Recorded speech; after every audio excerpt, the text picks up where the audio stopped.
Hi guys! Magandang umaga! Welcome back dito sa Gandara sa channel ko, Showbiz Update. Kamusta? Kamusta kayo mga kakimpaw? Andito na naman nga po akong muli nagbabalik.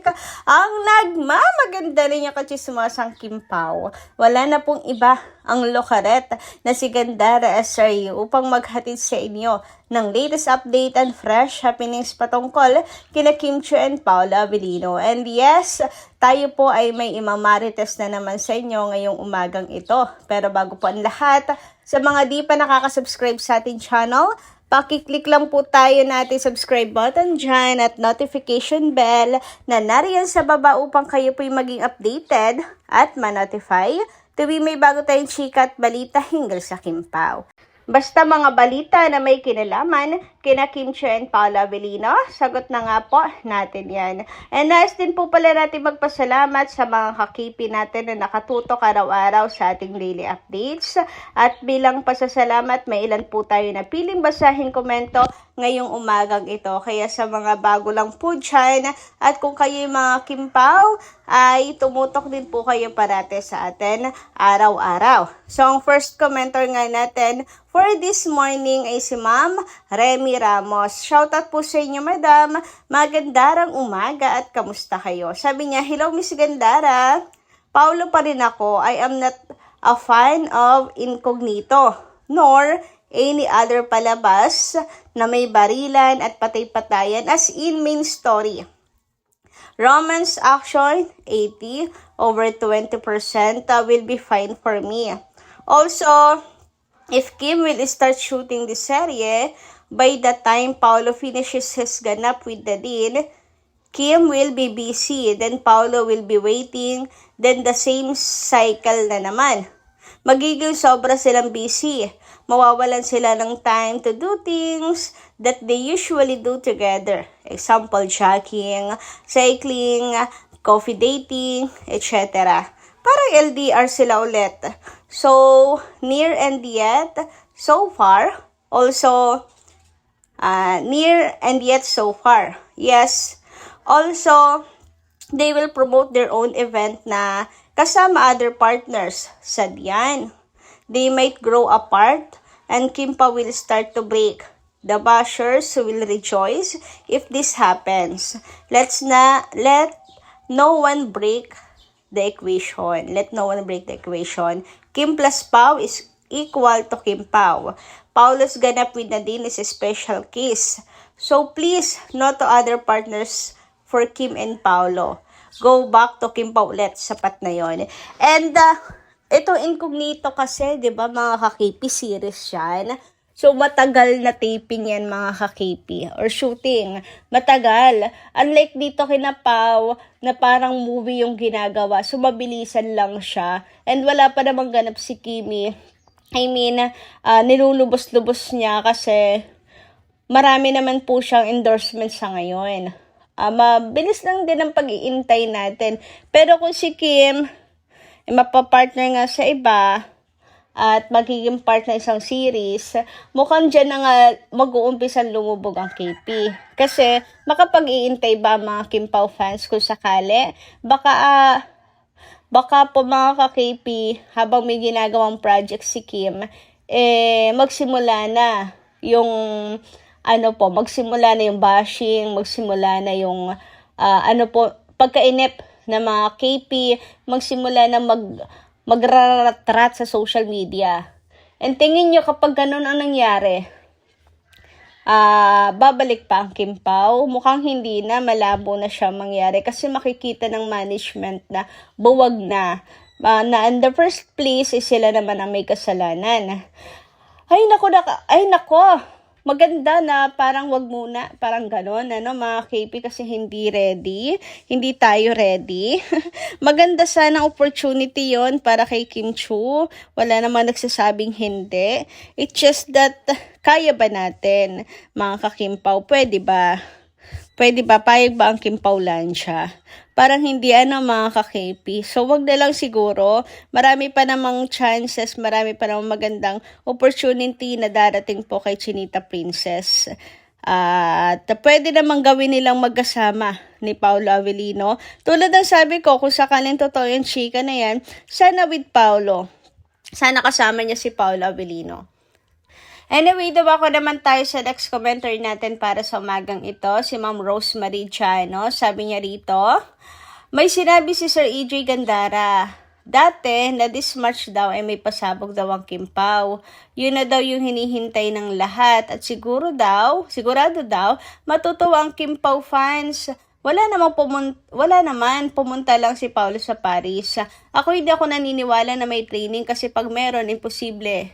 Wala siyang kasama na taga-ABS-CBN, road manager niya or manager niya mismo or taga-Dreamscape kasi kung serye yan or movie, dapat may kasamang staff na ABS-CBN. Sabi rin naman niya, training dala na bakasyon. We will see na lang kung meron ba talagang training. Okay, Ma'am Rosemary Chano, siguro hindi nyo napanood yung ilan kong vlogs, pero nabanggit ko na to dati. Di ko alam kung saan parte ng vlogs ko yun binanggit, pero yung tungkol sa March daw, ngayong March, first week ng March, may a-announce ang Kim-Pao, na ikatutuwa po nating lahat, pero parang wala naman. I think, yung ano po siya, I think lang yung pasabog na yon is yung lie detector test na talaga namang nawindang din tayo mga kakipi. I think yun na yun. Kasi masyado pa siguro nga maaga kung i-announce yung project nilang dalawa ni Kim since gumagawa pa ng project kayo si Paolo Avellino. Diba? With Nadine. So I think ang sinasabi na first week ng March ilalabas or second week ay yung ano po yun, lie detector test.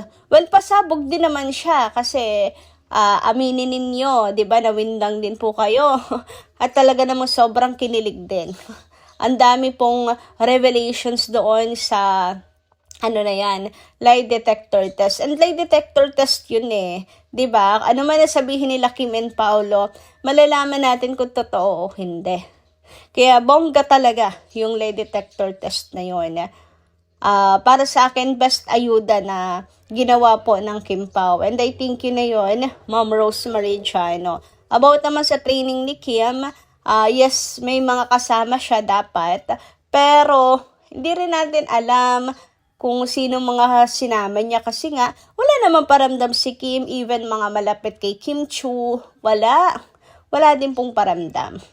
Wala din pong binibigay na clue or hint man lang kung nasaan si Kim at kung sino po ang mga kasama niya.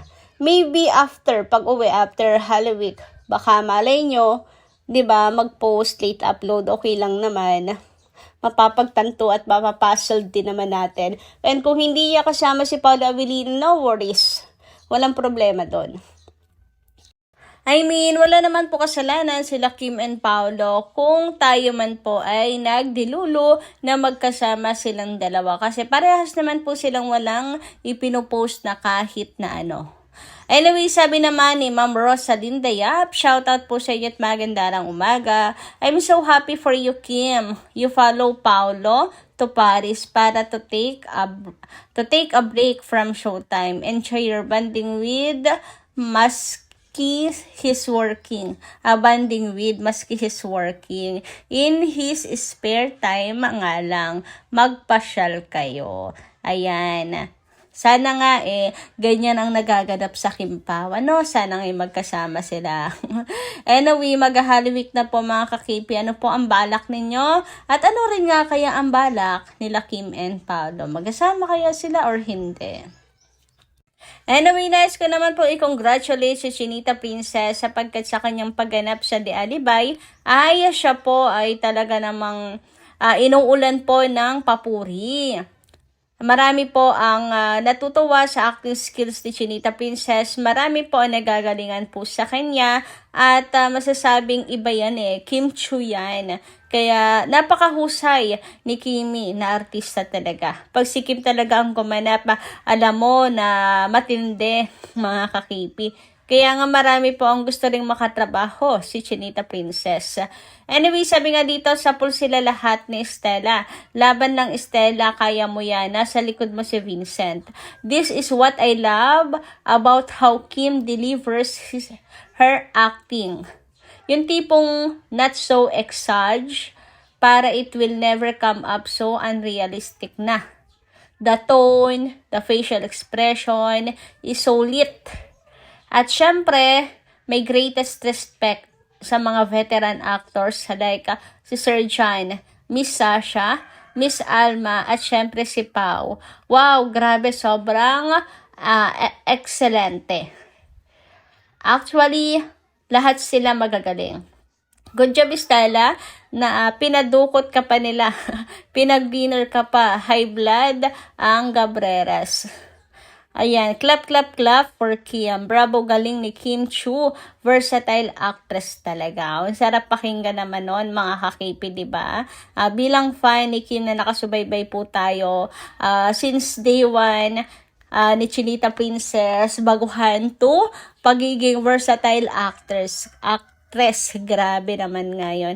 For sure, pangarap din ni Kim, marinig po yan from her co-artist, Papuri, na tawagin siyang versatile actress. Lahat naman natin ng actor, gusto po maging versatile, di ba? Anyway, dumako naman tayo ngayon mga ka-KP dito sa update sa movie or ano bang ginagawa ni Paolo Avellino na project sa France, na kung saan nung una, ito lang po ang picture na inilapag. Kumbaga ay with Paolo Avellino lang, wala namang ibang detalye dito mga ka-KP hanggang umabot na dito mga ka-KP sa yapusan nilang dalawa, ni Nadine Luz sa yapusan. Hindi, ang search naman sa yapusan. Nakayakap si Pau dito kay Nadine. Parang, alam nyo, tampuhan serye, parang breakup serye na naghahabol si Pau dito kay Nadine. Ganyan yung, kasi tinan niya yung tsura ni Nadine. Parang umiiyak na seryoso na paalis. Si Pau para siyang ayaw paalisin, ganyan. 'Di ba? Yan yung eksena. Pero wag ka. Wala akong kahit na anong nega ha, tungkol sa pagpopromote ng iba dito sa movie ni Pau and Nadine. Ayoko makisali sa kaguluhan kasi hindi naman natin mapipigilan yung fan ni Paulo, fan ni Nadine, yung mga individual fans nila. Kung mag-post man sila, wala fans sila and excited sila. Parang tayo kapag may project sila Kim and Paulo.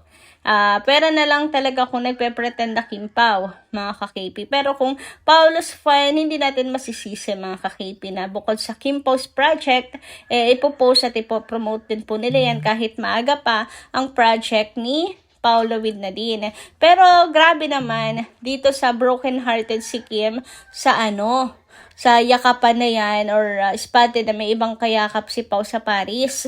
Grabe naman sa broken hearted. Ang lala naman ng broken hearted. Alam naman po natin na trabaho lang yan. Sabi dito ni Kikay, niyakap ni Paolo Avellino si Nadine Lustre. Ilang kaganapan sa shooting nila sa France.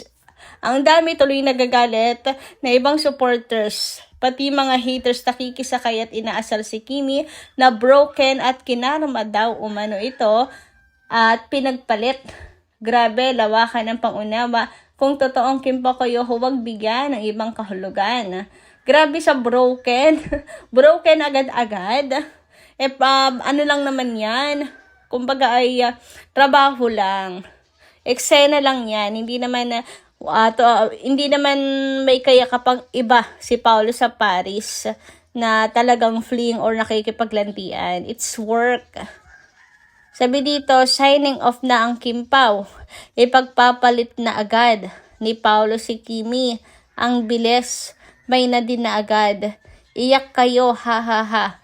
Wala talagang forever. Grabe. Anyway, kayo guys, ano inyo masisay tungkol dito? Comment lang po dyan sa baba. And hanggang dito lang po man ating update. Maraming salamat po sa inyong pakikinigan. Kita-kits po tayo muli sa mga susunod nating chika. Maraming salamat at ingat po kayo palagi.